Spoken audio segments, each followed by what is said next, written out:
Good evening, everyone, and welcome back to Haunted Tales. Tonight, we journey into the heart of the oldest mountains in America, where the fog clings to the hollows and the trees seem to whisper of things long forgotten. The Appalachian wilderness has held its secrets for centuries. Tales of vanished souls, restless spirits, and crimes that time itself refuses to bury. Here, reason falters, and the unexplained takes root in the dark. In the next hour, you'll hear 10 true accounts drawn from the back roads and black valleys of Appalachia. Stories born in isolation, carved into legend and whispered by those who swore they'd never speak of them again. These are not campfire stories. They are confessions, police reports, and last words carried by the wind. If you're new here, make sure to subscribe to Haunted Tales for nightly journeys into true horror that will keep you awake long after the screen goes dark. Turn on that notification bell, because the next time the darkness calls, you'll want to be ready to listen. Now, take a deep breath and step with us into the Appalachian wilds, where civilization fades, the roads turn to shadows, and something ancient still watches from the trees.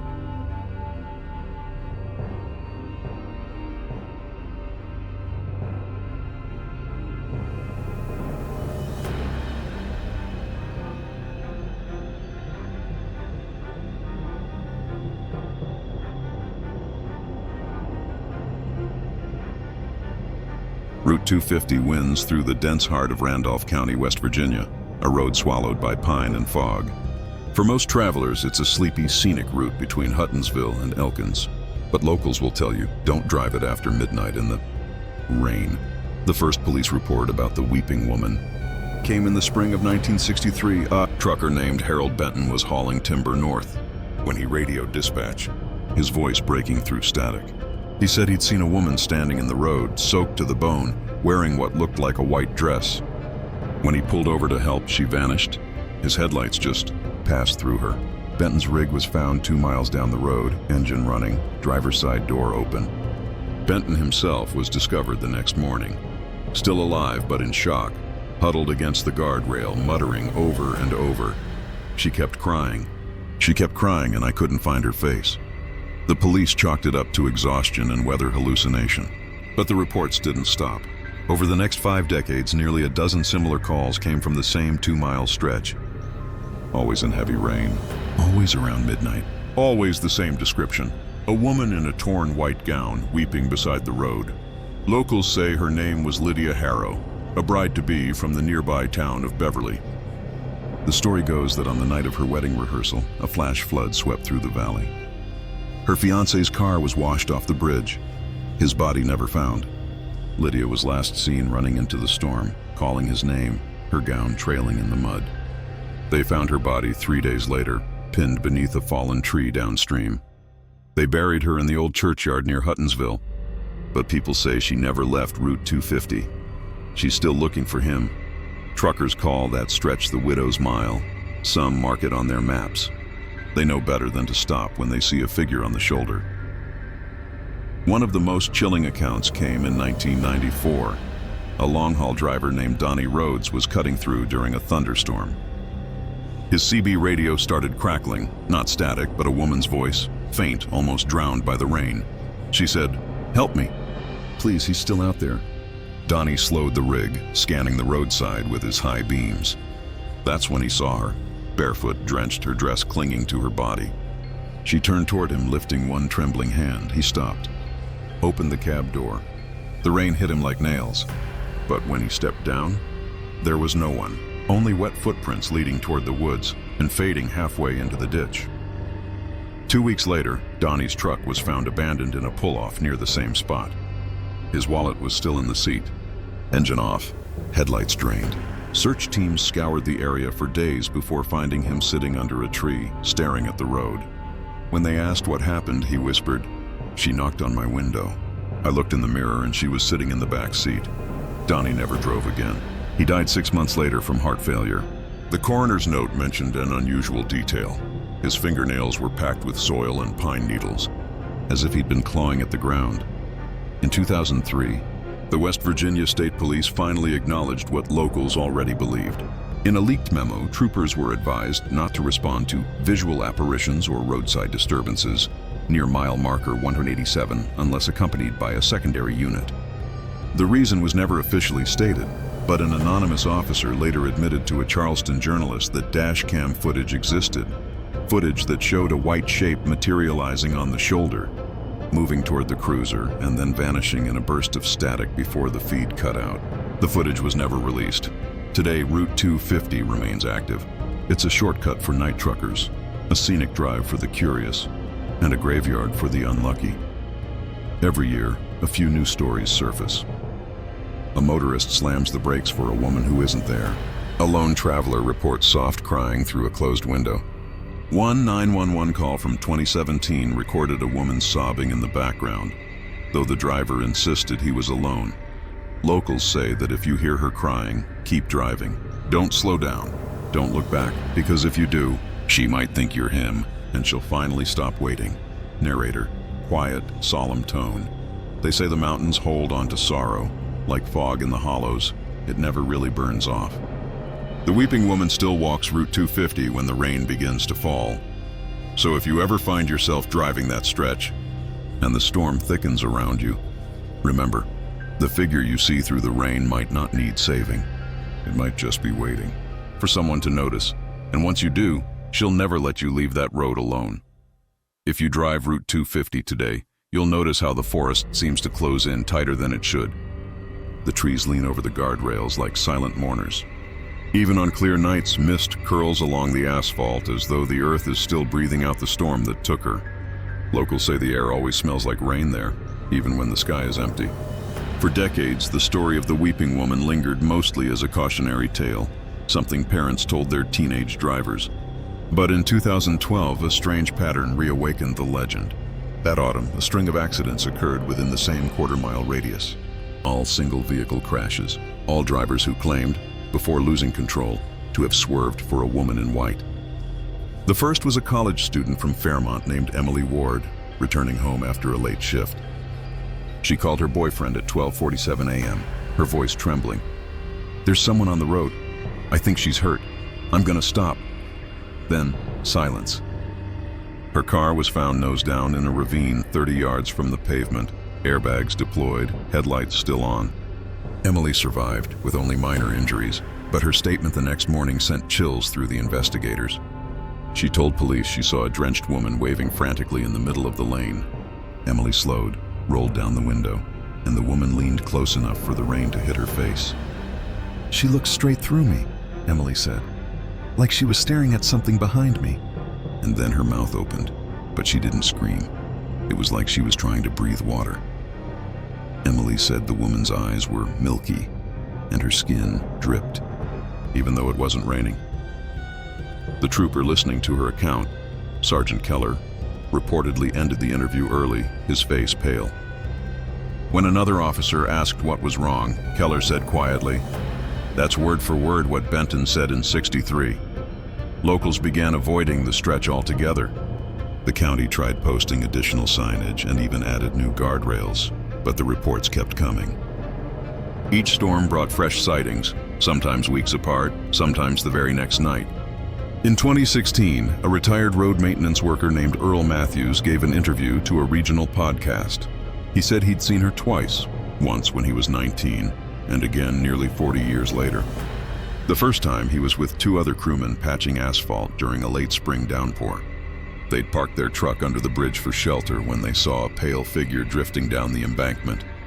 "At first we thought it was fog catching light from the truck," Earl said, "but then she started moving uphill against the rain. I remember hearing her crying, faint, like when you hear a baby through static on the radio. We just stood there, didn't move. Then she stopped, looked right at us, and I swear to God, the rain started falling sideways.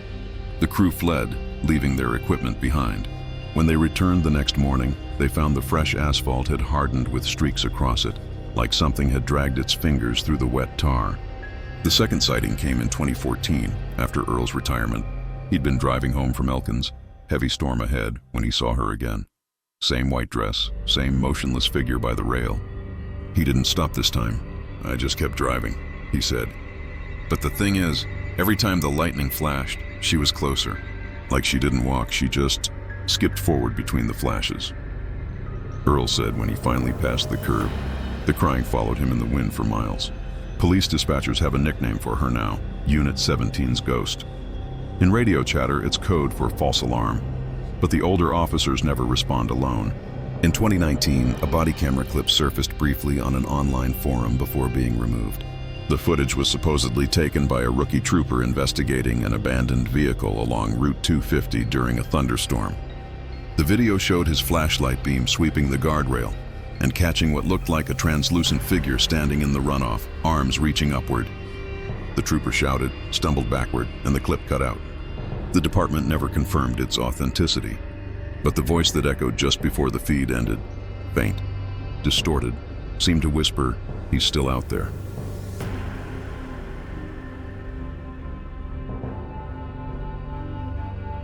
Fog Hollow sits somewhere between two forgotten mining towns off Old Route 15 in eastern Kentucky. The road curves like a scar through the hills, narrow and cracked, its shoulders swallowed by forest. Locals say the fog there doesn't roll in like normal mist. It breathes. It exhales from the ground, thick and silver, rising until it swallows the trees whole. At night, headlights vanish into it, and sound travels wrong, stretching and twisting until even your own engine feels far away. Few drive it after sundown. Those who do tell stories they wish they hadn't. The first record came from a coal hauler named Jim Hall, 1921, who kept a small leather diary in his truck cab. He wrote that something had been crawling up out of the fog near the abandoned Cinder Ridge mine. He never saw it clearly, but he described the shape as man-like, but folded wrong, walking on hands and feet at once, dragging itself like it remembered how to walk but forgot it wasn't supposed to. He claimed it left prints, not of shoes, but long hand-shaped impressions in the mud. His last entry read, "It followed me to the ridge. It wants to come inside." He disappeared 2 days later. They found his truck at the base of the hill, still running, with the door torn off. The road workers buried the story along with him. For decades, the mine sat empty, its shaft sealed with rusted iron and the forest growing over it like scar tissue. But in 1979, the fog started changing. People said it glowed faintly as if something beneath it gave off light. Hunters began hearing knocking sounds from underground, like metal striking stone, and dogs refused to enter the valley. One group of night fishermen from the nearby lake swore they saw a shape crawling through the fog along the shoreline, pale and slick as though coated in ash. When they shined their flashlights toward it, it froze, then vanished in a blink, leaving nothing but a sound like someone sucking in breath through teeth. Then came the accident in '94. A man named Dennis Porter, long-haul trucker, crashed his rig on that stretch at 2:17 a.m. When the rescue crew arrived, they found the cab empty, seatbelt cut clean through, windshield broken outward.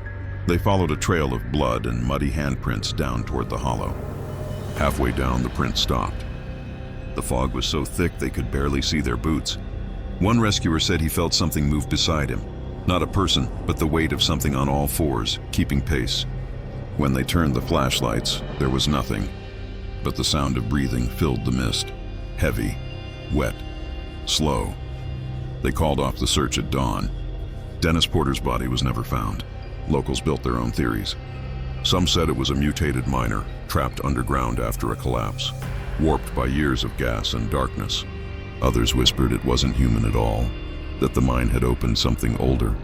Fog Hollow, after all, sits on ground riddled with limestone caves and abandoned shafts, a labyrinth beneath the surface. If something was down there, it had miles of tunnels to move through, unseen. By 2010, new reports started pouring in from night travelers. Several truckers described handprints of soot appearing on their trailers after driving through the fog. Smeared streaks shaped like fingers, always too long, always too many. One driver claimed he saw something crawling beside his rig as he climbed the hill. Not running, crawling, keeping perfect speed at 60 miles per hour. He said its skin reflected the headlights like wet clay. When he finally looked forward again, it was already gone. He quit hauling routes through Kentucky the next week. A family passing through in 2018 made a 911 call at 3:09 a.m. The father's voice shook as he said something had hit their minivan. The dispatcher asked if it was an animal. The man said no. He said it stood up. The line went silent for 22 seconds, and then the mother's voice came through whispering, "It's still out there. It's in the fog. When police arrived, the vehicle was empty, doors open, headlights pointed into the trees. They found drag marks that ended abruptly a few feet from the tree line, as if the forest itself had swallowed them. The few who've seen it and lived say the creature isn't loud. It doesn't snarl or roar. It just moves, slowly, deliberately, with a sound like skin brushing against damp stone. Some say it mimics voices now. Hunters hear their own names whispered from the fog, called in tones that almost sound right, almost. Others say if you stop your engine and listen, you'll hear knocking beneath your tires, as though something underneath is waiting to crawl out. One night, a young mechanic named Luke, driving home from Hazard after a late shift, broke down near the hollow. His engine died just as the fog rolled in, dense and alive, pressing against the glass. He got out to check the hood, flashlight trembling in his hand. The world was white and silent. He could hear his own heartbeat, feel the damp air sticking to his skin. Then, from somewhere close, too close, came the sound of hands slapping wet ground. Slow, uneven, crawling toward him. He froze. The fog shifted. Between the curtains of white, he saw a shape unfolding from the ground. Pale, jointed wrong, arms too long, head tilted sideways as if listening. Its mouth opened like a crack in stone. No sound at first, then a rasp like wind through a mine shaft. Luke dropped the flashlight. It rolled across the road, light spinning, and for an instant he saw its face. It had no eyes, just hollows filled with mist. He ran. Never stopped until he reached the next gas station 5 miles away. They said when he stumbled in, he was shaking so bad he couldn't speak for 10 minutes. His clothes smelled like coal dust and wet earth. When he finally found his voice, all he said was, "It knew my name." Fog Hollow still lives up to its name. On maps, it's barely marked, a forgotten stretch where GPS fails and radios die in static.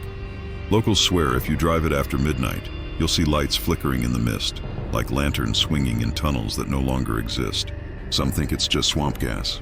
Others believe the thing in Fog Hollow never stopped crawling, that it's searching for the way back down, for the mine that birthed it. But sometimes, when the fog gets thick enough, you can hear the knocking again, deep under the asphalt, slow and patient, like something waiting for the road above to crack open just wide enough to let it through. And when it finally does, it won't crawl anymore. It'll stand, and it'll start walking toward the nearest headlights. The old miners used to say the earth remembers everything that bleeds into it. Fog Hollow remembers. It holds sound and sorrow the way lungs hold air, releasing both when the ground grows cold enough. That's what people claim when they try to explain why the fog never leaves, even when the wind moves through. Even when the sun burns white over the ridges, the hollow still steams with breath that isn't weather. Some say it's the mine breathing back, still exhaling from the day it collapsed. Others believe it's the creature itself, buried too long, refusing to die, pushing its warmth into the mist so the world won't forget it. A few months after Luke's encounter, a survey team from the Kentucky Geological Department came to inspect the area. Their reports were meant to be routine, seismic activity checks before a proposed development nearby. 3 men went down the old access road that cuts behind the hollow. Only 2 came back. The survivor, a technician named Myers, was found walking barefoot along the highway at dawn, his clothes soaked through with condensation. He kept saying the same words over and over. It's not fog. It's dust. It's from the walls. They found his partner's helmet deep in the trees, visor cracked, inside smeared with gray residue like powdered stone. The official report called it a misadventure caused by disorientation and exposure. Locals knew better. They said the fog had called them in. Later that year, a park ranger named Linda Cross was assigned to patrol the area after multiple trespassing complaints. She carried a body cam, the kind with motion activation. The footage was found months later in her abandoned SUV, battery drained but memory intact. It begins with her walking through the hollow, fog wrapping around her like gauze. She's speaking into her mic, calm, describing the temperature drop, visibility near zero. Then a thud. Something falls behind her. She turns, camera shaking, light cutting through gray soup. At the edge of the frame, something crouches low, like a person trying to hide. She calls out, thinking it's a lost hiker. No reply. She moves closer, her breath loud in the speaker. The shape unfolds, smooth, slow, taller than any person should be when it straightens. For a moment it looks like a man in a miner's suit, but the suit seems to be part of its skin, the fabric fused to flesh. Then the lens catches movement beneath the surface, a ripple, like something crawling. They say Boone Mountain has its own kind of darkness, not the kind that comes when the sun falls behind the hills, but a heavier one that settles in the bones of the mountain itself. The locals learned long ago that the light dies early there. By late afternoon, the shadows grow thick and blue, and the air turns colder, even in midsummer. The mountain is old, scarred with switchback roads and abandoned coal paths that snake through woods where trees grow too close together, their trunks blackened by decades of soot. The road that cuts through it, State Route 91, has been the site of more wrecks than any other stretch of highway in Carter County. Most of those wrecks share the same story: blinding headlights in the mirror, a roaring engine behind, and then nothing. Just the sound of skidding tires and the crash of metal twisting against stone. Truckers call it the Black Charger, though those who've seen it up close swear it isn't a car at all. It's a truck, a jet black semi with no license plate, no company logo, just a matte body that seems to swallow light instead of reflecting it. The story goes back decades to a driver named Earl Pritchard who worked the coal routes in the late 1950s. Earl was known for running loads faster than anyone else, cutting through the mountain at night to make up time. They found his rig at the bottom of a ravine in 1957. Cab crushed, cargo scattered across the rocks. His body was never recovered. Some said the brakes failed. Others whispered he'd been run off the road by another truck with no lights, no driver, just a low hum that filled the valley moments before the crash. The first recorded sighting came almost 15 years later, in the early 70s. A state trooper named Dan Keene was patrolling Route 91 near midnight when he spotted taillights ahead, bright red dots moving faster than they should have been. He radioed in pursuit but got only static. The dashcam recovered later showed his cruiser accelerating, the engine straining. Then, through the windshield, two pale headlights appeared in the rear view. Too close, too sudden. Keene's breathing quickened. He tried to radio again, shouting coordinates, but the feed cut out. The footage flickered once more, and in a single frozen frame you could see it. The outline of a black truck, grille gleaming, bearing down without sound. The next morning, Keene's car was found half submerged in the creek below the ridge. He survived with broken ribs, but refused to speak about what happened. He resigned 2 weeks later. Locals said he never drove that road again. Years passed, but the sightings didn't stop. Every story matched. The black truck appears from nowhere, tailing drivers through the sharp turns, its engine roaring but its tires making no sound. Sometimes the radio dies. Sometimes the fog rolls in thick enough that the tail lights vanish, leaving only the low hum echoing off the trees. A trucker named Maggie Holt told her husband over CB that she'd picked up a set of headlights behind her near the summit. The other drivers listened as her voice grew tense. She said the truck was inches from her bumper, matching every move. Then came the squeal of metal, a scream and silence. They found her rig 20 feet off the road, still idling, headlights on, trailer door open. Maggie was gone. In the dirt beside the truck, investigators found deep tire marks, but only one set. The highway crew repaved that stretch a few years back, and during the work they dug up an old length of metal buried beneath the asphalt. It was charred, fused to the rock, and shaped like part of a truck's frame. When they brought it to the depot, it was still warm, even after years underground. They sent it for testing, but the results never came back. One of the workers later claimed the piece was gone, vanished overnight. He swore he heard the sound of a diesel engine outside his house that same night, long after midnight, idling low and steady, even though he lived miles from the mountain. People started to talk about the black truck as if it were alive. Some believed it was Earl's spirit still running his last route, trapped in an endless loop between life and death. Others said it wasn't Earl at all, that the mountain had taken his soul, twisted it into something mechanical, something bound to the asphalt that cut across its heart. A few said the truck comes for anyone who disrespects the road, speeding, littering, or honking through the switchbacks at night. The mountain, they said, demands silence. In 2006, a team of paranormal investigators tried to capture footage for a documentary. They parked near the ridge where most sightings occur, rigged cameras along the guardrail, and waited. Around 3 a.m., one camera picked up distant headlights weaving through the trees. At first, it looked like another vehicle taking the curve until the light cut out entirely, leaving total darkness. The audio recorder picked up a low vibration, like an approaching engine, followed by a rush of wind so strong it knocked over one of their tripods. Then a sound, metallic, drawn out like steel bending. The next morning, their equipment was found scattered across the road. One camera had melted slightly along its side. The footage that survived showed only one clear frame, two blinding white lights, and something massive, shapeless, pressing against the lens. Since then, the black truck has become a local taboo. Truckers say its horn is what you hear first, a long, hollow wail that seems to come from every direction at once. Some who've heard it claim the temperature drops instantly, frost forming along their dashboards even in summer. Others say the headlights reflect nothing. No road, no trees, just darkness, like they're shining into a void. Once you see it, you can't outrun it.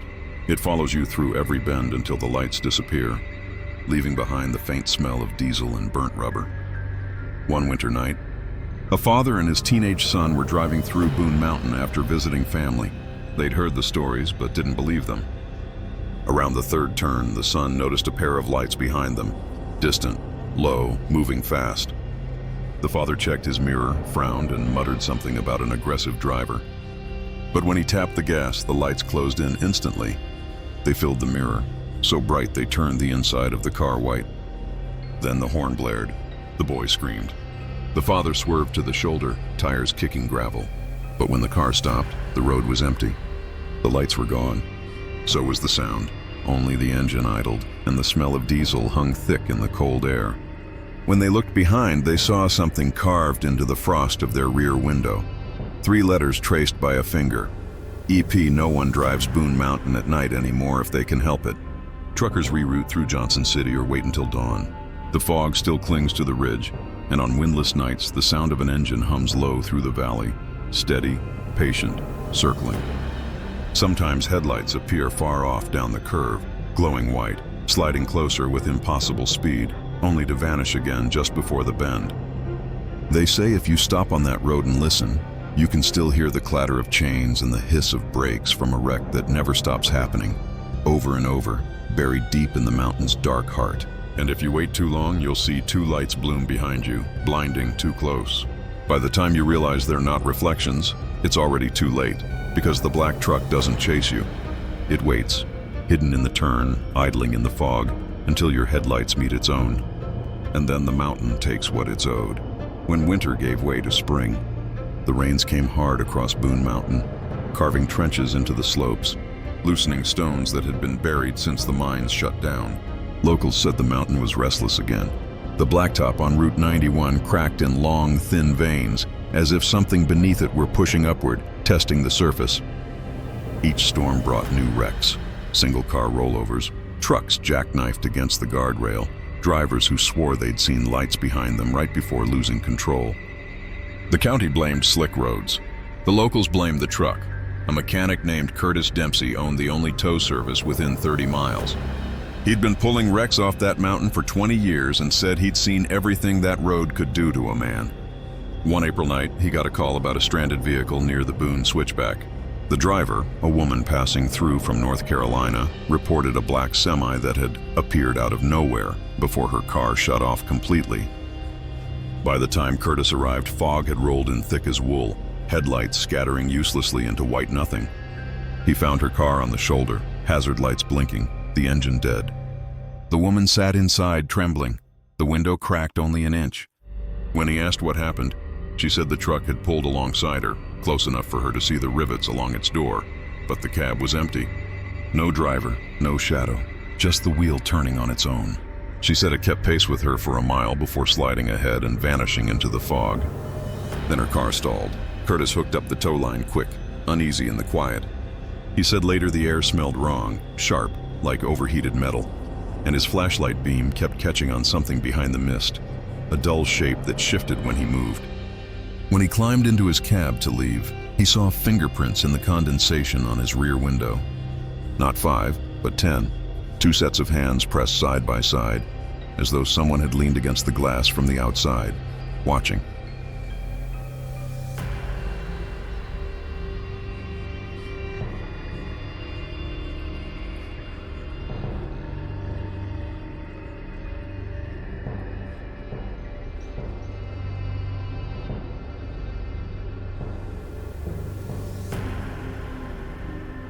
The hills around Flatwoods are quiet in the wrong kind of way.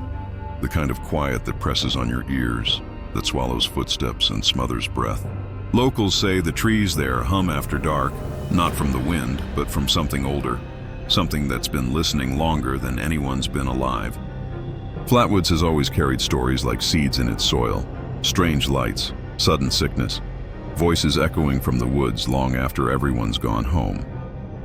Most of the world remembers the Flatwoods Monster from the 1950s, the story that turned into old black and white newspaper clippings and pulp radio drama. But the locals know that wasn't the end of it. The real horror didn't come from the sky. It came from the trees. It began again almost 70 years later, in early autumn, when the first chill crept into the hollers. A hunter named Rick Dobson set up his camp just off the old oil road near Sutton Lake. He told his wife over the phone he'd be home by Sunday. He never came back. When search teams found his camp 2 days later, everything was there. Tent still zipped, rifle leaning against a stump, flashlight drained beside an untouched coffee cup. The ground around the camp was covered in small holes, as if something had pressed hundreds of narrow points into the soil, deep and perfect, spiraling outward in a wide circle. At the center of that circle was a single feather, long, black, and oily to the touch. A few nights later, a woman named Tara Jennings called the sheriff's office from her farmhouse 2 miles away. She said she heard someone whistling near her barn around midnight. Not a tune exactly, but a slow, deliberate rise and fall, like someone trying to mimic bird song but getting it wrong. When deputies arrived, they found her animals pressed against the far wall of the barn, eyes wide, froth drying on their mouths. The fence out back had been bent inward, like something heavy had leaned over it. Tara kept repeating the same thing through tears. It wasn't a person. People breathed between notes. The sound came again the next night. Other neighbors heard it too, a low, reedy whistle echoing through the valley. Sometimes it drifted. Sometimes it seemed right behind you even when you were inside with every door locked. One boy swore he saw a figure standing in the tree line, tall, maybe 7 feet, body thin like cloth stretched over wire. It didn't move. It just turned its head slightly and the whistling stopped. Then, in perfect mimicry of the boy's own voice, it called his name. After that, the county went still. People avoided the woods, left their porch lights burning until dawn. Hunters packed up early. Dogs refused to go outside after dark.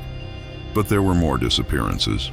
A hiker's backpack found hanging 30 feet up a tree, its straps tied in knots too tight for human hands. A mail carrier's truck idling in the middle of a gravel road. Driver's door open, radio hissing with what sounded like faint breathing. The deputy who responded said he followed the footprints into the woods until the track simply stopped mid-stride, as if the man had stepped into the air. Then he heard the whistling, faint just beyond the trees, and realized it wasn't coming from one direction, but from all around him. He ran without turning back. That winter brought fog thicker than anyone remembered. The locals said it came from the ground itself, seeping out of the hollers and clinging to the windows. It carried the smell of rain and something metallic underneath. The whistling became less frequent but stranger. Some nights it rose to a pitch that made the walls vibrate. Other nights it barely carried past the porch, soft and steady, like someone pacing just outside the light. People began finding dead birds on their doorsteps, lined up in neat rows. One farmer found every chicken in his coop standing upright, frozen stiff, eyes blackened as if boiled from within. An old man named Eli Sparks, one of the last who remembered the original Flatwoods story, told anyone who would listen that it had come back. He said the visitor from 1952 hadn't left. It had adapted. It learned how to breathe like us, he said, but it never learned how to stop listening. No one believed him until his daughter found his radio still playing static one morning and the chair by the window empty. They found his footprints leading to the edge of the woods, and beside them, another set, narrow, sharp, and long, pressed deep enough to leave scorch marks where they touched the frost. The sheriff organized a search with local volunteers. They found nothing for hours. Then one of them, a young deputy named Harris, heard the sound. It started faint, a distant whistle cutting through the cold air, then grew clearer, closer. The others stopped listening. The pitch shifted, matching the pattern of their walkie-talkie beeps. Then the voice came through the radio, soft but distinct. You shouldn't have followed the sound. Static swallowed the rest. They found Harris's flashlight later, still on. beam aimed upward into branches that had been stripped bare of bark. Above it, caught on a limb, fluttered a scrap of fabric that looked like skin but wasn't. Too thin, translucent, shot through with something that shimmered when light hit it. After that, no one searched the woods again. By spring, people began hearing the whistle in other towns. Burnsville, Frametown, even as far as Heaters. Always the same time, just before dawn, when the fog sits low and the world feels like it's holding its breath. The tone never changes, but the rhythm does. Slow when it's far, faster when it's close. Some say it uses the fog to travel, following the water vapor like veins through the hills. Others think it's not a creature at all, but a sound, a living frequency that carries memory, feeding on whoever listens too long. In 2022, a man named Jonah Price uploaded a recording to a local Facebook group. He claimed it was proof of the Whistler. The audio starts with distant wind and night insects. Then, faintly, a single note rising. It repeats, closer each time. Then the recorder picks up something like static or breathing. Finally, a whisper. Jonah's own voice saying, "Who's there?" A pause. Then another voice answers, using the exact same tone, the exact same words. "Who's there?" The file ends with a sharp pop of feedback. Jonah's account went offline that night. His family found his phone in the woods 2 days later, still recording. The last minute was nothing but silence. And then faintly, just before it cuts out, a whistle low and trembling, moving away, as though something tall was walking deeper into the trees, no longer hiding. Now, the people of Flatwoods keep their windows sealed with towels on foggy nights. The children are told never to whistle after dark, not even to call for the dog. The sound travels too far, carries too much weight. The old-timers say it's not hunting, it's listening, searching for the ones who still remember its name. And if it ever hears you answer its tune, it learns your rhythm, your voice, your breath. Some nights, when the fog rolls thick down the valley, the hills begin to hum again. The crickets stop. The air feels electric, and from somewhere deep in the woods, a single note cuts the silence. Long, rising, familiar. It moves closer, mimicking your heartbeat, the way breath fogs on cold glass. It waits for you to respond. And if you do, if you let even one note slip from your lips, the sound won't come from the woods anymore. It'll come from just behind you. They say the hills kept the sound even after everyone stopped talking about it. The forests soaked it in the way the ground soaks rain, slowly, quietly, until it becomes part of the land. The Whistler didn't vanish. It just went still, the way a predator does when it knows the prey has started watching. For nearly a year, there were no reports. No missing hunters, no strange noises, no midnight calls. Flatwoods slept, or at least pretended to. The silence almost felt safe. But silence in those hills never lasts long. It started again the following November. A pair of road workers were repairing guardrails along Route 19 just outside town when they heard the whistle drift up from the gorge. They said it was faint at first, rising in time with the sound of their drills, matching the rhythm exactly. Then it changed pitch, deepening, widening, until it felt less like sound and more like vibration. One of them turned to look over the edge. He said the fog was climbing from the creek, moving against the wind. He called for his partner, but by the time he turned back, the man was gone. His tool belt lay in the mud, still humming with the leftover tremor of the drill. The sheriff's department searched for 2 days before calling it accidental fall. But the second worker quit that same week, leaving a note that said only, "It wasn't gravity." Around that time, residents began finding their outdoor cameras drained of power every morning. Batteries dead, footage corrupted like something pulsed through the wires overnight. One clip that did survive showed the porch light flickering, fog crawling across the lens. For a few seconds,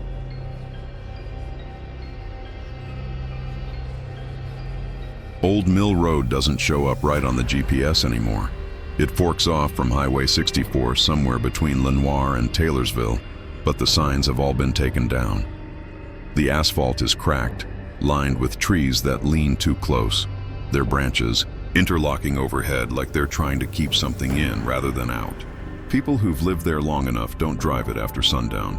They say the road bends time in strange ways. Headlights flicker, watches stop, and engines stall without reason. But the real reason they avoid it has nothing to do with the terrain. It's because of the girl in the red dress. The earliest story came from a truck driver in 1979. He was hauling timber down from the Blue Ridge when a figure appeared in the middle of the road just after midnight. He slammed the brakes, swerving hard enough to tip the trailer onto the shoulder. When he jumped out, the night was dead quiet. The only sound was the soft dripping of rain from the trees. Then he saw her. A girl standing about 30 feet away, facing him. Long black hair plastered to her skin, red dress torn at the hem, barefoot. Her face was pale and wrong, too smooth, almost featureless until she looked up. The eyes, he said later, were the kind that didn't belong to the living. Glassy, dark, with reflections that moved slower than her head. She didn't speak, didn't flinch. She just stared for a few seconds before turning and walking into the woods. He followed with his flashlight, but the beam cut out after a few steps, and the forest swallowed the sound of his own breathing. When he found the road again, it was dawn. His truck battery was dead, the clock frozen at 12:17 a.m. When the sheriff arrived, he pointed out that Old Mill Road hadn't connected to Highway 64 in years. The bridge had collapsed in the 60s. The driver's route log didn't make sense. It showed him miles away from where he was supposed to be. He quit trucking that same month. Locals say the girl appears whenever someone takes the wrong turn, a turn they swear wasn't there before. She's always the same. Red dress, drenched, hair, bare feet, standing at the curve where the old mill once stood before it burned down in 1943. The fire started in the lower level, near the dye vats. The red pigment used for fabrics was highly flammable, and when the vats burst, it ran like blood across the floor. 3 workers died, including a young seamstress named Clara May. Witnesses said they saw her at the window screaming as the building went up. Her fiancé tried to reach her, but the stairwell collapsed. When they found what was left of her, her hands were clutching a scrap of red fabric melted into her skin. The local paper printed the photo for one day before it was pulled for being too disturbing. After the fire, the town sealed off the road leading to the mill. For decades, it stayed that way, until a few hikers from Asheville decided to explore the ruins. They followed an old map, but what they found wasn't the overgrown foundation everyone expected. The structure was still there, blackened, half standing, as if frozen in the moment before collapse. Inside, they found tables covered in dust, tools rusted but undisturbed, and footprints in the ash, small, bare, leading up the stairs that shouldn't have existed anymore. One of the hikers recorded video on his phone. You can hear him whispering, asking if anyone else smells smoke. Then the footage distorts. A figure in a red dress passes between the frames, too fast to focus on. The sound cuts out, replaced by the faint hum of what could be humming or crying. The video ends abruptly. They made it back to their car an hour later, but none of them could explain why their watches all read different times. The timestamps on the phone were dated 42 years earlier. In 2005, a mechanic from Taylorsville claimed he picked her up during a thunderstorm. He said she was standing under a tree, soaked, shaking, and asked for a ride to town. Her voice was small, almost childlike. She gave him directions that led down Old Mill Road. Halfway there, she asked if he'd ever heard the fire bells ring at night. When he turned to look, the seat beside him was empty, but the passenger door was still locked from the inside. The smell of burnt fabric lingered for days. He swore he'd never gone near that part of the county again. His truck still carried faint scorch marks on the seatbelt, shaped like fingerprints. Last year, 2 teenagers were driving home from a party when they took a wrong turn near the quarry. The dash cam caught everything. The footage shows the car winding through thick fog before a pale figure steps into the headlights. The girl. She lifts one arm slowly, pointing toward the forest. The driver shouts, slams the brakes. The camera jerks, and when it steadies, there's no one on the road. But for exactly 7 seconds, a reflection appears in the rearview mirror. The back seat, where something in red sits perfectly still. The car's internal temperature dropped 10 degrees, the sensor flashing cold warnings. The teens made it out of the forest, but crashed at the intersection. When the police reviewed the footage, those 7 seconds were missing entirely, replaced by static and faint rhythmic tapping, like fingers drumming against glass. There's a pattern in every account. The time always freezes near 12:17 a.m., and every witness reports the smell of burning dye, metallic and sweet. Locals say if you stop near the ruins, you'll sometimes hear the mill's siren go off deep in the woods, a sound no one's been able to trace. Hikers who follow it vanish in the fog. Only their tire tracks return to the asphalt. The county map still shows Old Mill Road as closed, flood damage. But when the moon is low, drivers swear they can see fresh pavement shimmering beyond the barrier and a figure waiting just beyond the bend. Sometimes she waves, sometimes she just stands there. But once, a driver claimed she smiled, faintly, almost grateful, before the air turned sharp with the smell of smoke and his headlights flickered out. When he came to, his car was parked outside his home, engine off, door open. The clock on the dashboard read 12:17 a.m. exactly. His phone camera was on, recording the empty passenger seat. In the faint reflection of the window, a red dress fluttered, as if someone had just stepped out. They say the girl doesn't haunt the mill anymore. The road is her grave now. And when the fog drifts down from the mountains, it stains the asphalt the color of rust. Or maybe, under the right light, the color of something that once ran red and hot and never cooled completely. Every November, the town marks the anniversary of the fire, though no one visits the ruins. The memorial cross on Highway 64 keeps disappearing, always found again miles down Old Mill Road, lying flat, scorched at the base.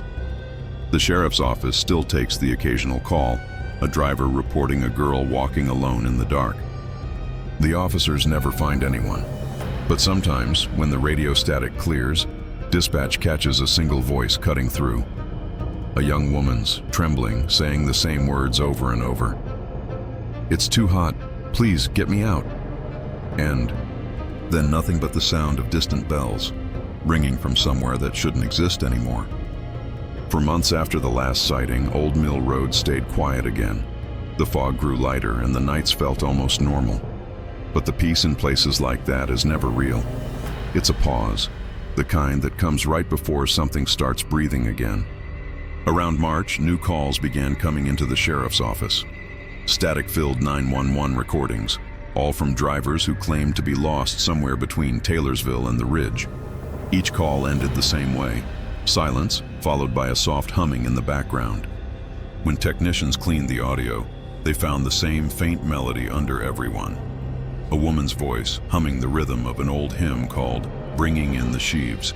It was the same song Clara May used to sing at the mill's Sunday gatherings, the one her fiancé mentioned in his obituary decades earlier. One recording stood out. A man's voice trembled through the line. "There's a girl here on the road. She..." Then the call cut off. Dispatch tracked the phone's location to a spot 5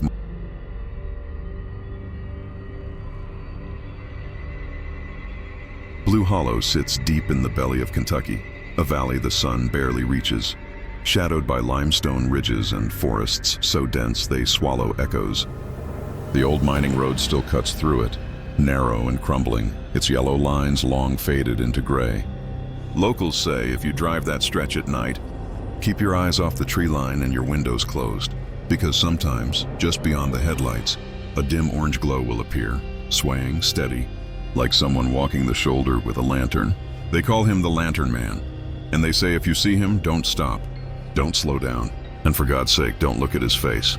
The first reports go back to the 1930s, when Blue Hollow was a coal camp. Miners worked double shifts in tunnels that ran beneath the valley floor, chasing veins of black rock that burned hot and dirty. One winter, a fire broke out underground, a methane pocket that ignited without warning. It spread fast, trapping 14 men inside. Rescue crews worked for 3 days before sealing the entrance. The air was too poisonous, the smoke too thick. They said some of the men tried to dig upward toward the surface, leaving pick marks in the stone. None made it out. The mine was abandoned, the shaft collapsed, and the town emptied soon after. But people who stayed claimed the light from the tunnels never really went out. On quiet nights, a faint glow shimmered beneath the ground, as if something still burned there. The first Lantern Man sighting came in 1954. A farmer named Reed was driving through the hollow when his truck's engine sputtered and died. He climbed out, flashlight in hand, and saw a dim light flickering through the fog. Thinking it was another driver, he called out, but the light didn't move. It just hovered there, about 50 yards ahead. Then it started swaying side to side, slow, rhythmic, almost like someone walking. He shouted again, but this time the light stopped. A smell rolled over him, thick and metallic like wet ash. The ground beneath his boots felt warm. He took one step forward and heard something move in the dark, a slow dragging sound like metal scraping stone. Then the light began to rise, higher and higher, until it hung 10 feet off the ground, pulsing faintly. He ran.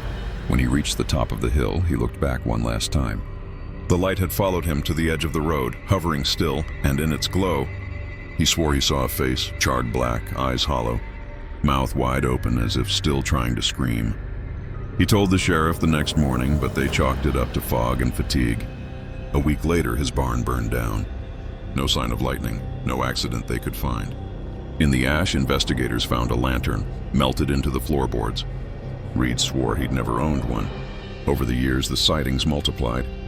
Always the same description, a dim orange lantern moving just ahead of a driver or a hiker. Sometimes it would follow from a distance, sometimes appear right beside the car window, keeping pace no matter how fast they drove. Radios cut out, engines stalled, and a low humming sound filled the air, like breath being drawn through stone. In the 60s, a group of teenagers dared each other to walk the road after midnight. They took a camera, snapping photos every few yards. Only one picture survived. It showed the dirt road empty, but a column of light stretched across the frame, bending in a perfect arc, ending in what looked like a hand reaching from the darkness. A preacher from a nearby town claimed the lantern man wasn't a ghost at all, but the spirit of the miners still trapped underground, a collective presence feeding off the fire that never went out. He held a midnight sermon in the hollow, praying over the mine entrance, reading from scripture. Witnesses said the ground trembled, and a red glow seeped from the cracks between the rocks. The preacher fell to his knees, clutching his chest, muttering that something below was still breathing.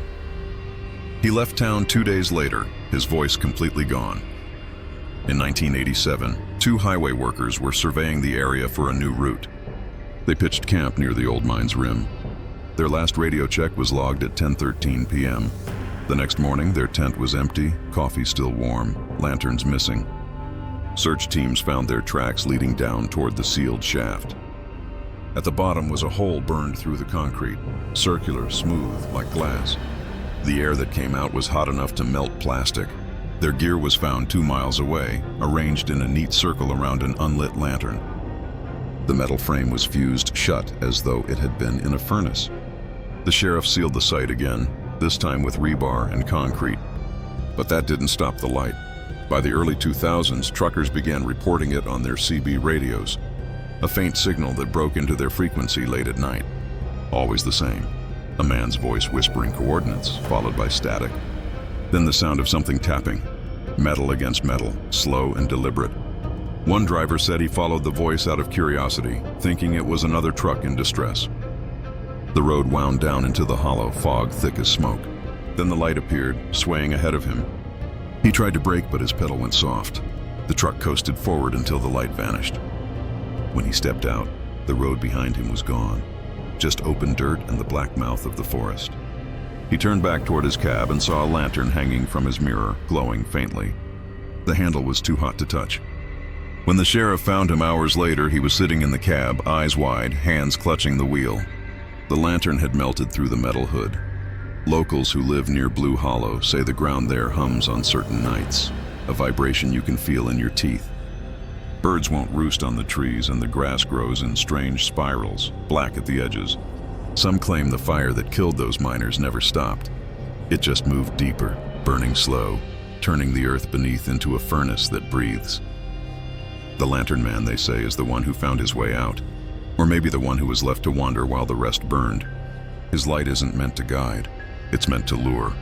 Last winter, a storm knocked out power across the valley. The entire county went dark. Emergency crews took the back roads to reach a stranded family. The dash cam on one of the trucks recorded everything, the headlights cutting through the mist, the rain hitting the windshield. Then, just for a second, an orange light appeared ahead, swinging gently. The driver slowed, calling out to what he thought was another rescue vehicle. But as the light neared, it wasn't attached to anything. It floated at eye level, moving toward the truck. The driver's breathing quickened. You can hear it in the footage. Then something slammed the hood, and the truck's power cut out completely. For 10 seconds, the video is nothing but black. When the headlights flicked back on, the road was empty. No light, no figure. Just a deep scorch mark across the asphalt, glowing faintly, pulsing like an ember. The sheriff ordered the road closed again, but it doesn't matter. Blue Hollow has a way of finding you even when you avoid it. Drivers still report flickers of orange in their mirrors miles away, or the faint scent of coal smoke in the middle of clear air. One man said he saw the light reflected in a puddle on his driveway, though there was nothing around him but open fields. And there's a story that circulates now among the truckers, a CB frequency that no one claims to use. Active only between midnight and 3 a.m. They call it Channel 13.3. If you tune in, you might hear a voice whispering through the static, asking if anyone's out there. Sometimes, if you answer, the voice says, "I found the way up." Then the channel goes dead. A few days later, drivers report a dim orange glow in their mirrors, pacing their trucks down the highway until dawn. They say the Lantern Man isn't looking for vengeance anymore. He's looking for company. And the deeper the mines burn, the more restless the light becomes. Sometimes it flickers in two places at once, as though something beneath the ground is splitting open. The forest trembles, the air tastes like sulfur, and the sound of metal striking stone echoes faintly through the trees. If you ever find yourself on the Blue Hollow Road after midnight, and you see a light swing, there's a place in Western Virginia where the mountains fold in on themselves, forming a ridge so sharp the locals call it Devil's Backbone. The road that winds across it is narrow, coiled tight like a serpent's spine, with drops on either side that vanish into black forest. It's the kind of road that kills headlights with fog and bends sound until it feels like someone's whispering right behind you. Nobody builds houses there anymore. The last one burned down in 1989, and since then, only the Crying Thing has lived on the ridge. That's what they call it, the Crying Thing. Because if you stop your car at the wrong place or pull over to catch your breath, you'll hear it. A single sob, quiet at first, somewhere between a woman's voice and an animal's, then another, then closer. The first story they tell happened in 1963, when a newlywed couple, Mark and Lila Grayson, took that road after visiting family in Roanoke. A storm rolled in and they lost their way in the fog. They pulled over near a turn marked by a rusted sign that said Mile 13. According to the police report, Mark stepped out to check the tires and Lila stayed in the car. He called out something, but she couldn't hear him over the wind. Then faintly she heard someone crying, a sound so soft she thought it was a child. When she looked through the windshield, the fog had cleared just enough for her to see a figure standing behind the car. Bare feet, a white nightdress soaked through, long hair hanging over the face. The figure tilted its head to the side and the crying stopped.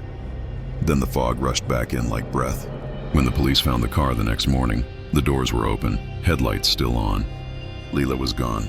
Mark was found 50 yards down the slope, neck broken, eyes wide, hands covering his ears.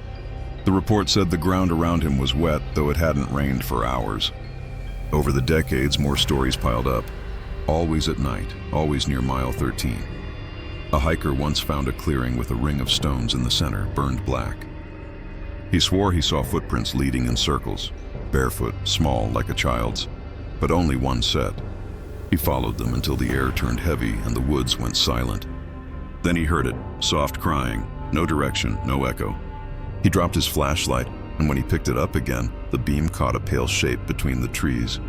Just a shoulder at first, then a hand reaching toward the ground, twitching. He ran, left everything behind, and when rangers found his campsite, his sleeping bag was ripped open and filled with pine needles. They said it looked like someone had lain inside for days. Locals say the Crying Thing was once a girl named Eliza Ward, who lived on the ridge in the early 1900s. Her family was poor, and her father was cruel, a coal hauler who drank himself blind. One winter, the story goes, he locked her out of the house after a fight, told her to cry all you want. The devil's the only one who'll listen. When the snow came, she never went back in. They found her days later, frozen at the edge of the ravine, one hand pressed to the earth as if begging to be let in. The house burned that same night. Some said the fire started from her lantern tipping over in the storm. Others said she came back and set it herself. Either way, the wards were gone, and the ridge was never quiet again. Since then, drivers report headlights flickering when they pass mile 13, the radio fading into a low hum that almost sounds like someone weeping under their breath. Some nights fog thickens so fast it feels alive, pressing against windshields, creeping through vents, carrying a smell like old dirt and rain. If you roll your window down, you'll hear it clearer, a girl's sob. Sometimes it sounds far away, sometimes right next to your ear. Those who've seen her say she moves like she's underwater, slow, jerking, her head lolling as if the neck's too weak to hold it up. In 1997, a state trooper named Collins investigated after 3 teens vanished while driving home from a bonfire. He found their car near the overlook, engine running, doors open. Inside, everything was coated in a thin film of moisture like dew.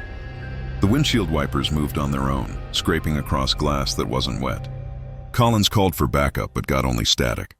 He shined his flashlight down the slope and saw what he thought was fabric, a torn white dress snagged on a branch.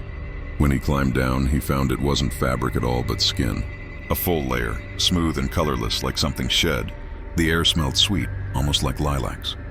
When backup arrived, the trooper was sitting in the road, shaking, saying over and over, "She was crying for me." He quit the force a week later. Now the legend has spread. Truckers won't drive that ridge at night. GPS signals glitch near the curve and phones pick up faint static that, when slowed down, sounds like a child humming a lullaby. Hunters claim to hear crying deep in the woods even at noon, though no animal makes that sound. There's one recording, leaked online a few years ago, a dash cam from a delivery van. The road ahead is empty, fog curling off the trees. Then a figure appears on the shoulder, barefoot, head bent. The driver slows down, rolls his window halfway, and you can hear it, that thin, trembling sob. "Are you okay?" he says. The figure lifts its head, and for a split second, you can see its face in the high beams. Mouth wide open, eyes like 2 holes in wet paper, sound ripping through the speaker so loud the camera distorts. The van jerks sideways. When the frame stabilizes, the road's empty. The driver was never found.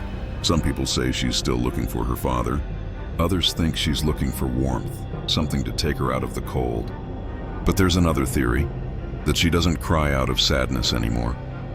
She cries to lure the living, to draw them closer so she can take their heat, their breath, their voices. Those who've heard her up close say their ears ring for days afterward, and in the quiet, they still hear her, faintly, like someone crying through walls. One stormy night last year, a ranger went to check for rock slides along the backbone. His dashcam caught him stopping near the curve, headlights cutting through the fog. He steps out, shining his flashlight on the road. The beam lands on something wet, small footprints leading into the trees.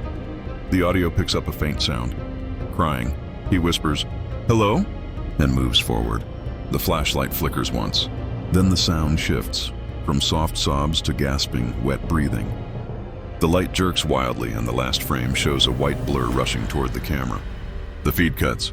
They found his cruiser the next morning, doors open, radio still hissing. The inside of the windshield was streaked with handprints, small, pale, pressed from the outside. Now they've closed that stretch of road claiming rock erosion, but locals know better. On foggy nights, the crying still carries down the mountain, and people swear it's getting louder, closer to town. Some say she's learned to follow headlights, drawn to the heat of engines and the sound of breathing in confined spaces. Sometimes drivers coming off the ridge find condensation inside their cars, faint streaks across the glass as though someone had been leaning against it from the outside, listening. And once in a while, when the fog drifts down into the valley and everything goes still, people swear they hear her even in their homes, a thin sob at the edge of sleep, a voice pressed against the window, whispering through the glass. It's so cold. The whispers about Devil's Backbone never really stop. They just sink into the soil for a while before crawling back out. By early spring, the locals started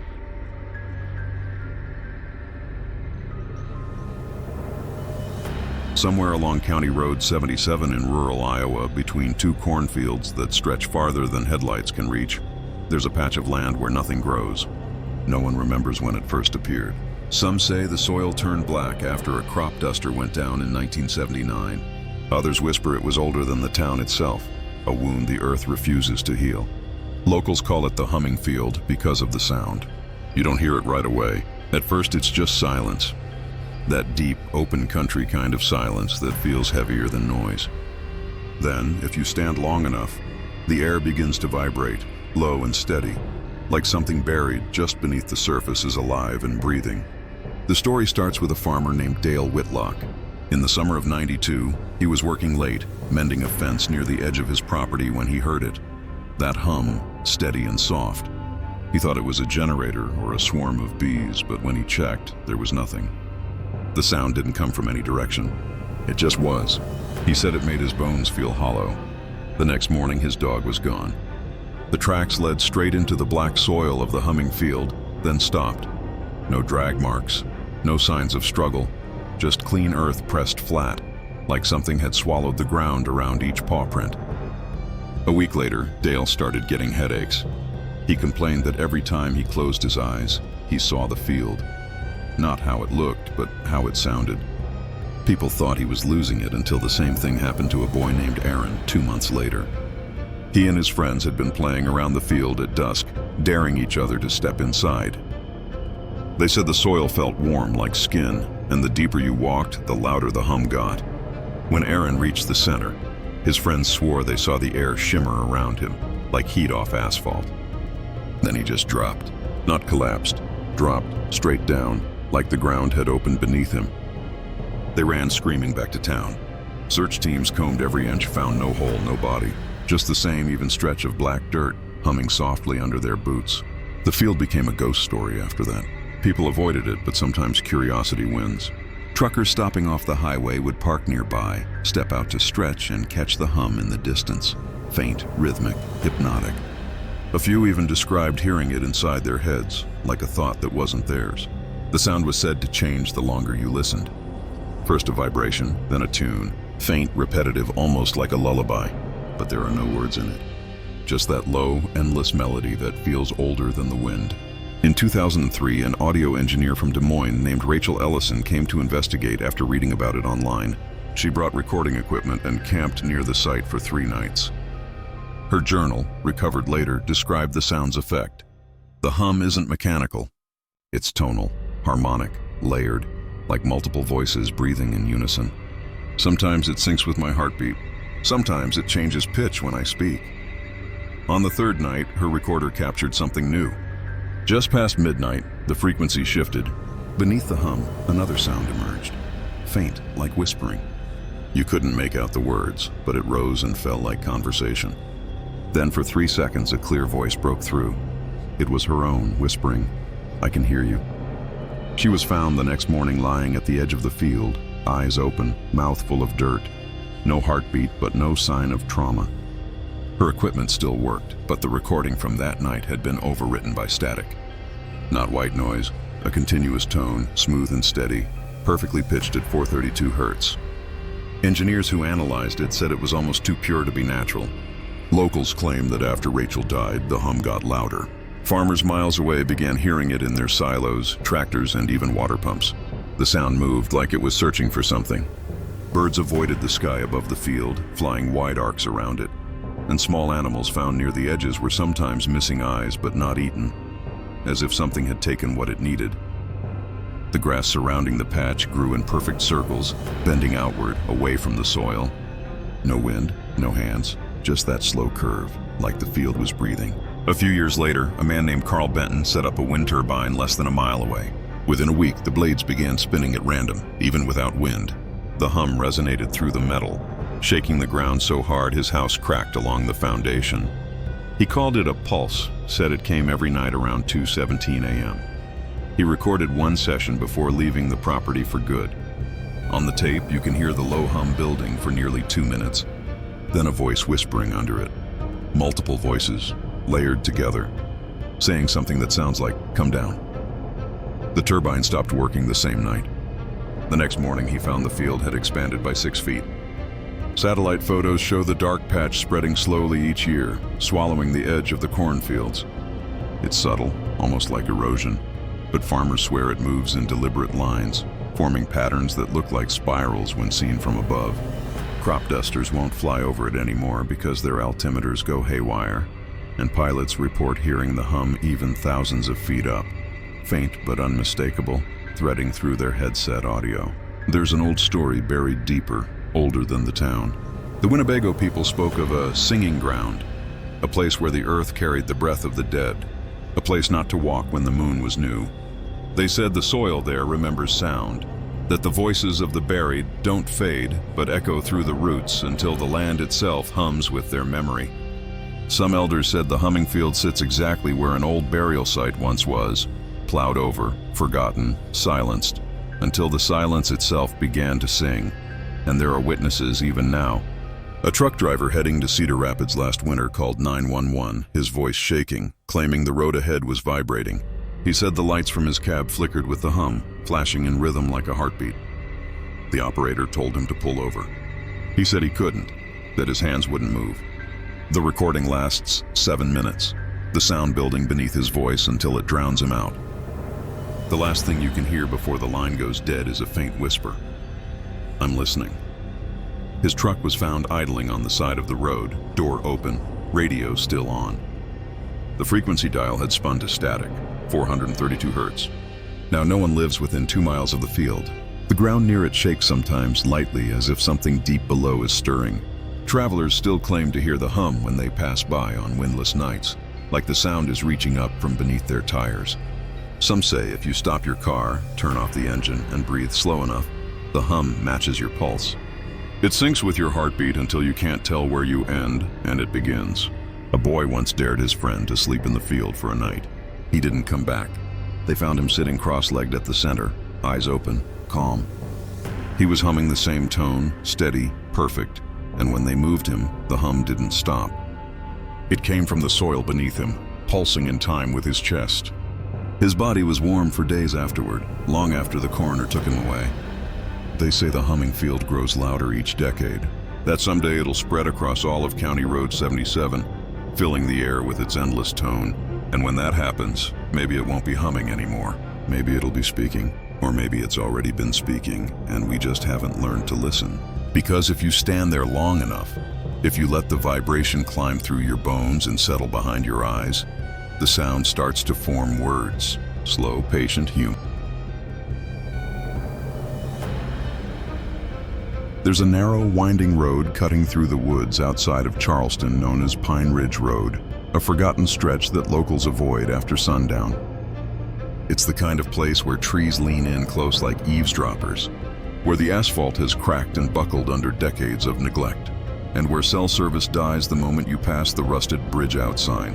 At the heart of that road's legend is a figure known only as the Lantern Man, a story whispered between gas station clerks and long-haul drivers, always with the same warning. If you see a dim orange light ahead of you on Pine Ridge, do not follow it. The first recorded encounter came from a highway repair crew in the late 1960s. They were sent out to assess storm damage after a rock slide. One of the men, Eddie Crowder, radioed the others saying he'd spotted a lantern ahead, someone waving for help near the bend. When the others arrived, they found Eddie's truck idling on the shoulder, his door hanging open, and a set of muddy footprints leading into the trees. The tracks ended 50 yards into the woods, just stopped in the middle of the mud, as though Eddie had been lifted straight off the ground. His body was never found. All they recovered was a dented metal thermos, still warm inside, lying beside a faint circle of soot where something had burned into the earth. Decades passed, but the sightings never stopped. Drivers report the same pattern, a dim orange glow up ahead, swaying back and forth like someone walking with a lantern. The light always appears at the same stretch, right before the old one-lane bridge that collapsed years ago. A few brave souls who approached said they saw a man standing there in suspenders and a wide-brimmed hat, his face hidden behind the glare of the lantern's glass. He never speaks, only turns slightly as though leading you forward. The moment you blink, he's gone, and when your eyes adjust again, you realize the bridge ahead no longer exists. More than one car has gone over that drop, found later in the creek below, mangled and half buried in silt. Locals say the Lantern Man was once a railroad worker from the early 1900s named Elias Reed. He worked the Pine Ridge line when a dynamite mishap killed 5 men and left him burned and blinded. His job was to signal trains at night using a kerosene lamp, but on the night of the explosion, his lantern was found smashed beside the tracks, still burning. They buried him in an unmarked grave near the old bridge, and soon after, the stories began. Travelers seeing a glowing light moving through the trees, a steady rhythmic swing as if someone were still guiding the trains that never came. One of the more recent incidents happened in 2015, caught on a dash cam. A driver named Ruth Haley was heading home from a late shift at a diner when her headlights caught the faint orange shimmer ahead. She slowed down, thinking maybe it was a hunter or someone in trouble. The light drifted toward the center of the road, swaying in a slow arc, then paused directly in front of her car. Her dashboard camera flickered with static, the radio cut out, and for a moment she swore she saw a man's silhouette standing there. His face hollow, eyes glowing with the same dull light as his lantern. Then nothing. When the static cleared, the light was gone, and she was parked inches from the broken edge of the missing bridge. The police who reviewed the footage saw only the flickering light and a shadow, but no human figure. Ruth left town 2 weeks later and never returned. Today, Pine Ridge Road is mostly abandoned, its cracks filled with weeds and moss. Yet those who wander too close at night still claim to see the Lantern Man. Some say the glow moves along the tree line, as if searching for someone. Others hear faint tapping like metal striking wood from deep within the forest. Hunters talk about their flashlights dimming for no reason, the world around them going soundless except for a faint hiss, like a lantern wick catching flame. And on nights when the fog rolls in thick over the ridge, a soft orange light sometimes appears where the bridge used to be, swaying gently above the black water, as if waiting for another lost traveler to follow it, straight into the dark. In 2021, a pair of paranormal investigators from Morgantown, Todd and Lacey Givens, decided to film a documentary segment about Pine Ridge Road for their YouTube channel. Echoes Beyond the Veil. They arrived near dusk, their SUV loaded with cameras, EMF meters, and a thermal drone. Todd laughed as he mounted the GoPro to his shoulder, but Lacey couldn't shake the feeling that the forest around them was watching. The air was thick and still, the smell of wet pine hanging heavy, and even the cicadas seemed to have gone silent. They followed the cracked asphalt until they reached the section where the bridge once stood. There was only a gap now, a 30-foot drop to the creek below. Across the ravine, Todd noticed what looked like a faint glimmer through the fog. "You see that?" he whispered. The light swayed once, twice, then steadied. The camera footage recovered later would show the glow drifting toward them, pulsing rhythmically, growing brighter as it came. Lacey's voice trembled. "That's not a reflection." Todd stepped forward, raising his flashlight, calling out, "Hello? Are you hurt?" The light paused. Then all at once, every piece of their equipment went dead. Their mics, recorders, even the drone hovering above. The footage glitched, freezing on a single frame. A tall figure holding what looked like a lantern, half of its face illuminated, the other half a blur of darkness. Authorities found the pair's SUV abandoned at the roadside the next morning, doors open, keys still in the ignition. The only thing inside was the shattered GoPro, its battery still warm, and a faint scorched circle on the passenger seat, shaped like the bottom of an old kerosene lamp. Lacey's body was found 2 days later downstream, wedged between stones, her eyes wide open as if staring into the water. Todd was never recovered. Now locals say the Lantern Man has changed. His glow is brighter, flickering with a deeper hue, almost red. People claim to hear whispers now, not just the creak of a swinging lamp, but a raspy, guttural voice calling names, sometimes their own. Park rangers who patrol nearby swear they've seen the outline of two figures beside the light. One tall, one smaller, both turning slowly toward the sound of engines approaching. The legend has evolved, but one thing remains constant. Each time someone vanishes on Pine Ridge Road, the lantern burns a little longer, as if feeding on the fear and curiosity of those who come searching for the truth. And when the fog drifts low across the ravine, the air smells faintly of kerosene, and the distant hiss of a flame can be heard, waiting for the next traveler to mistake its warmth for safety.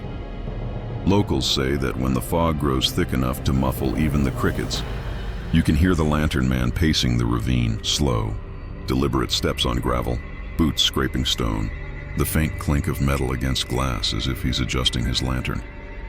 Hunters have woken in their blinds to that sound, a dim glow weaving between the trees, and by the time they draw their rifles, the light blinks out, leaving only the smell of burnt oil in the air. Some who've encountered it up close describe something stranger, the way time seems to slip. Watches stop. Phone clocks freeze. The forest itself feels suspended in one long, breathless moment, as if everything waits for you to take that one fatal step toward the glow. One winter night, a snowplow driver named Martin Lowe reported something that still haunts him. He was clearing ice along Route 17 near the Pine Ridge Cutoff when his high beams caught what looked like an orange flare ahead. Assuming a stranded car, he slowed down, but the light moved into the center of the road, swinging in slow arcs. He honked, rolled down his window to shout, but the air that entered the cab was wrong, sharp and metallic, like burning wires. The figure holding the lantern lifted it higher, and for a split second, Martin saw its face reflected in his windshield. Skin melted and blackened, eyes blank white, mouth frozen mid-scream. The plow's engine died instantly. When he came to his senses minutes later, the road was empty. His dash cam had stopped recording at 3:03 a.m. The exact time Elias Reed's work log had ended on the night of the explosion in 1907. Even now, the county refuses to reopen that stretch of Pine Ridge Road, citing erosion risks. But people know the truth. Deputies still respond to phantom distress calls routed through old emergency frequencies, their coordinates always tracing back to the collapsed bridge. Every so often, hikers find old railway nails sticking up from the mud, still hot to the touch, as if freshly forged. And when the moon is low and the air hangs heavy with mist, you can stand at the ridge's edge and see the lantern burning faintly in the distance, swaying, patient, eternal. Some say the Lantern Man isn't warning travelers anymore. He's leading them, one by one, to join the others who disappeared before. His lost crew, trapped between the sparks of an unfinished job and the silence of a road that remembers.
Bell Creek Road winds through a forgotten pocket of the Appalachian Hills, a stretch so narrow that two cars can barely pass without scraping mirrors.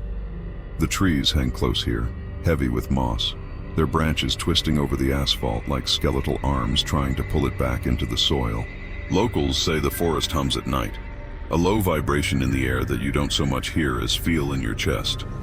For generations, the people of Harlan County have spoken in hushed tones about what lives near that road. Not spirits of the dead, but something older, something that was never human to begin with. They call them the Hollow Children. The earliest stories date back to the 1930s, when a flood wiped out an entire mining camp that sat along Bell Creek. Dozens drowned when the dam upstream collapsed, their shanties swept into the ravine.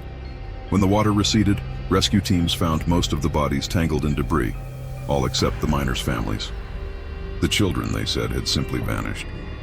Weeks later, farmers began reporting strange footprints near their property. Small, barefoot tracks that ended abruptly at the tree line.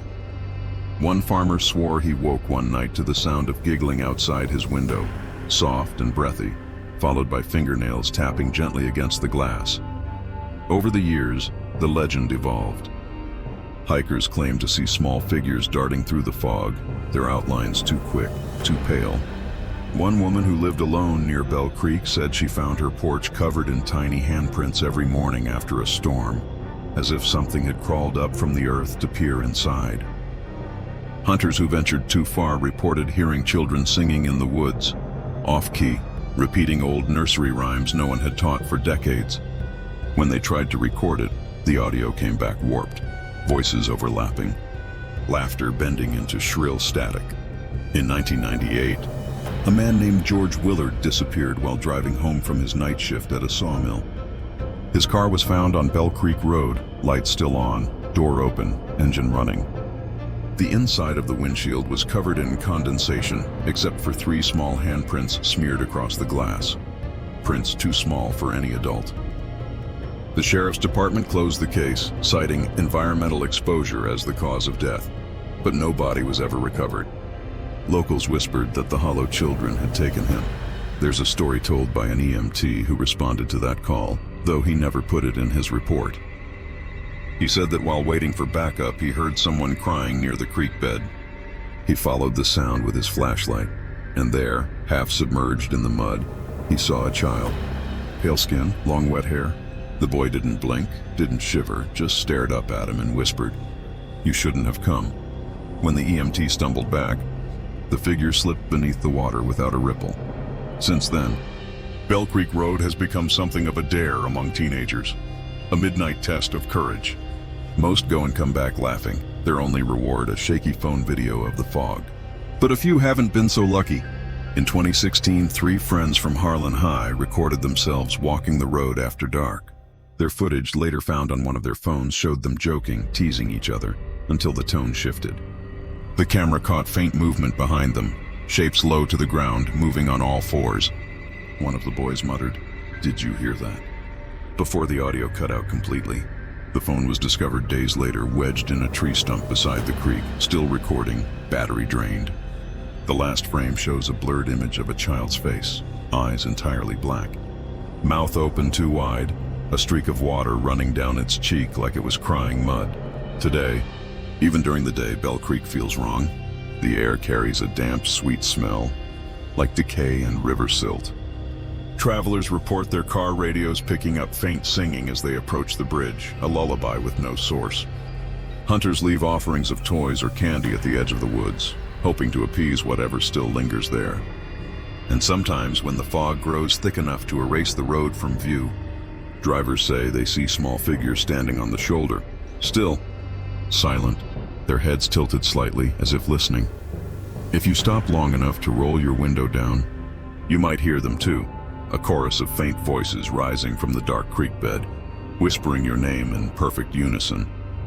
No one knows where the hollow children came from or what they want, but everyone who's lived near Bell Creek agrees on one thing. Whatever drowned in those floodwaters all those years ago didn't stay buried. And when the mist rolls up from the valley and the night grows quiet enough to hear your own breath, you'll swear you can feel tiny, cold fingers pressing against the glass, waiting to be let back in. There was a winter storm in 2020 that made Bell Creek Road nearly impassable, ice glazing the power lines, branches snapping under the weight of snow, the forest pressing in tighter than ever. That was when it happened again. A postal worker named Aaron Pierce, taking a detour home, ignored the barricades and pushed his Jeep through the slush. He managed to call dispatch once, breathless, saying he saw kids in the road. The signal dropped after that. Search teams found his Jeep idling against a tree, headlights washing the creek in pale light. The driver's door was open, but the snow on the seat was melted, as though someone had just climbed out moments before they arrived. The only tracks outside were small, bare footprints, spaced too close together, leading down the embankment and vanishing at the frozen edge of the water. A few days later, the county thawed enough for recovery divers to comb the creek. They found no body, but they did find something lodged beneath a submerged root. A child's wooden toy horse, perfectly preserved despite the current. When the divers surfaced with it, the air temperature dropped 10 degrees, and one of them swore he heard laughter echoing across the trees, thin, distant, and full of static. The toy disappeared from the evidence locker 2 nights later. People say that since that storm, the Hollow children have become bolder. Motorists now claim to see them in daylight, pale shapes crouching at the edge of the road, watching silently as cars pass. Some say the children knock on doors in nearby houses after sunset, their shadows slipping through keyholes, their voices whispering from drains. Dogs won't go near Bell Creek anymore. They just whine and back away, hackles raised, as if something ancient and wrong lingers just beyond the trees. The most chilling account came from a retired teacher named Martha Lee, who lived half a mile from the old floodplain. She said they came to her porch one foggy morning in March. She saw their outlines through the mist, half a dozen small figures dripping wet, their heads tilted in unison. They didn't speak, only stood there as the fog thickened around them. Then one of them reached out, placing a pale hand against her window. Martha said she felt the cold seep through the glass into her skin. When she blinked, they were gone. But the imprint of that hand remained, even after she scrubbed it with bleach. Martha moved away the next week, but the new tenants reported the same thing, tiny, wet handprints appearing on the inside of their windows after every rainfall. The local sheriff refuses to take new reports, claiming it's kids playing pranks, but the old-timers in town know better. They say the Hollow children aren't ghosts, they're what's left of something much older. Something the flood uncovered and the children became when it took them. And sometimes, on nights when the air hangs heavy with mist and the creek runs low, you can stand at the bend and hear it, a faint lullaby floating from the water, sung in voices that are too many and too small, echoing through the hollow as if the woods themselves are humming along. Those who linger too long say they feel tugging at their sleeves, small hands brushing their legs, and if they run, they swear the sound follows, soft laughter fading into the dark, until the road swallows it whole. The locals have a warning now, painted in red on the rusted bridge sign at the road's entrance. Don't stop for the children. Because those who do are never truly found, only remembered. When the creek rises again, and another voice joins the lullaby beneath the hills. They say the Hollow children have started wandering farther from the creek now. Drivers heading into town at dawn catch glimpses of them standing in fields, motionless and pale as fog, their heads tilted toward the sound of engines. One farmer, Henry Cobb, swore he saw them one morning just beyond his fence line, 5 of them, shoulder to shoulder in the frost, their feet bare on the frozen ground. He blinked, and they were gone. But when he stepped outside, he found small patches of melted snow, as though something warm had stood there moments before. He stopped tending that field after that, said the soil turned sour, that nothing grew right anymore. Weeks later, strange reports began trickling in from the nearby elementary school. Children were waking up in class, dazed, claiming they had seen other kids outside the windows, faces pressed against the glass during lessons, smiling and waving before fading into the reflection. One teacher dismissed it until she stayed late one evening grading papers. As dusk fell, she caught a glimpse of movement outside. At first, she thought it was her own reflection, until she realized the face in the window wasn't hers. It was smaller, younger, eyes like pools of ink, mouth curved upward in a smile too still, too deliberate. She ran, leaving the lights on, and when the janitor arrived later, he found wet footprints across the tiled hallway, leading straight to the door and ending there.